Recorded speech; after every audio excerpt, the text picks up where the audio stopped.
Alright, what is up, guys? I'm bringing you another playtesting video recording of Gatecrash Standard. You'll see me playing Rug mid-range on the top, and my opponent's playing Esper Control on the bottom. It's going to move a little bit fast, sorry about that, guys, but I had to speed it up, otherwise it would have been like 20 minutes. So as you see, he leads Watery Grave, I lead Breeding Pool. On going into my third turn, I'm leaving my lands open for my counterflux in my hand, and he just cantrips with Azorius Charm. And then on turn 4, I'm going to resolve Arbor Elf, and he's going to end a turn Restoration Angel, and that's going to get counterfluxed. So I'm leaving 5 up now with a Mystic Genesis in my hand. He's just going to make a Moorland Haunt token at the end of turn with the Restoration Angel. And as you guys can see, obviously he has a ton of Snapcasters in his hand and a counterspell, which I obviously don't know about. So I'm playing it safe here, and I'm just attacking with the Arbor Elf for 1 and leaving 5 up for the Mystic Genesis. So he's going to do the same thing. He's going to attack with the Spirit and pass back. So I'm going to main phase Desperate Ravings, trying to get a land. I do get the land, but of course that's the one I discard. So I discard the Breeding Pool and end the turn without my land drop. So he attacks him with the Spirit token, plays his land, passes. And I'm going to Desperate Ravings in his end phase flashback. Gets me my land and gets rid of my Cyclonic Rift. So land comes in, Arbor Elf gets in for 1. I'm still holding my 5 up for my Mystic Genesis, just in case he tries to, do a big play. He goes Augur, that's obviously okay with me. It finds him a Forbidden Alchemy. And I'm going to end of turn Searing Spear the Augur, basically just because I'm thinking that the Arbor Elf's actually going to get, it's going to get there. The 1 pings I'm doing for him are actually going to do damage. So I put the Master Biomancer in on my turn. I expect him to counter it, but he lets it go. He ended the turn Alchemies, which dumps a land, another Alchemy, and gets him a Sphinx's Revelation. So now he's got Sphinx's Revelation up with 7 mana.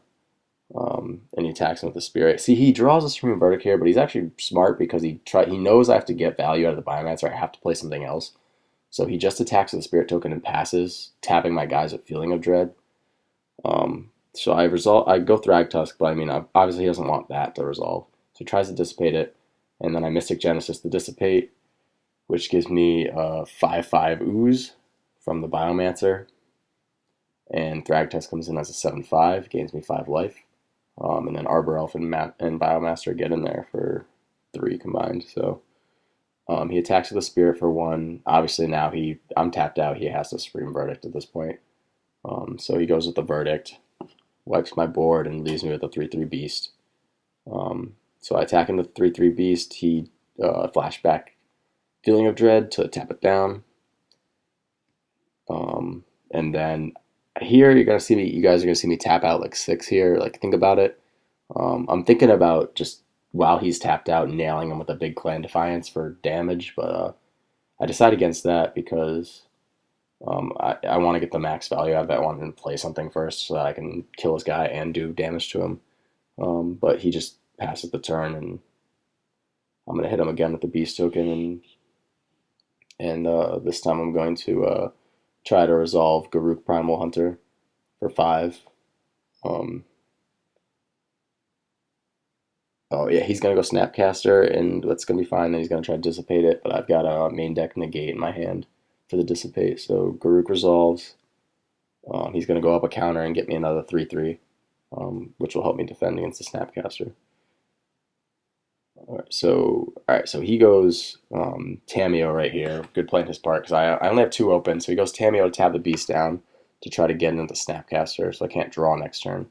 But I do tap out the 2 for Izzet Charm to shock the Snapcaster and protect Garruk, leaving him at 4.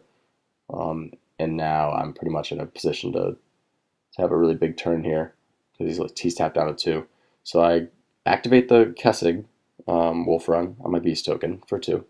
Pumps him up to a 5/3, and then I'm gonna activate Garruk's -3, which lets me draw equal to the greatest power. So that's gonna draw me 5 right there, off the 5/3 Beast, which is nice.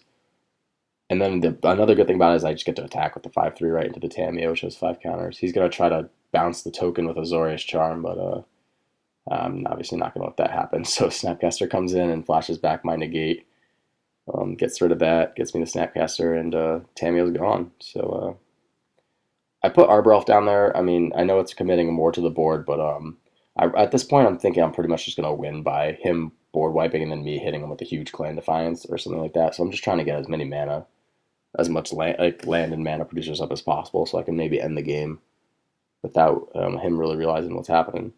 So he just goes land pass. Obviously, if you guys can see his hand, he's pretty stacked for instant speed stuff. So I'm gonna attack in with everybody here, and he's gonna Feeling of Dread the two beasts down. Keep himself in good life range. So he's only gonna take 3. No, the Feeling of Dread obviously can be flashed back too, so he's doing well. I'm gonna put another beast up with Garuk.